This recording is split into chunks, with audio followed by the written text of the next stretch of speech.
Alright English students, this is a short video which we will explain the difference between the present perfect simple and the past simple. You see, the present perfect simple is a form of grammar that we use that talks about an activity, and the past simple talks about the time. To create a sentence in the present perfect simple, you use your pronoun, you use the verb have or has, and always you will use the verb in the past participle.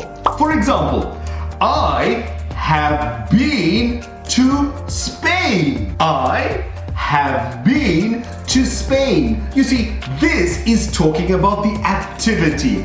Can you go back to Spain? Yes, probably I can.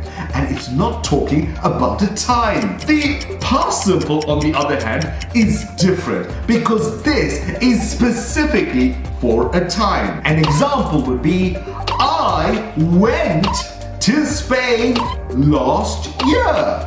Now, you cannot repeat last year, so this is an action that has finished. So, we use the present perfect simple to talk about an activity and the past simple to talk about the time. There's many more examples on our platform, so check it out.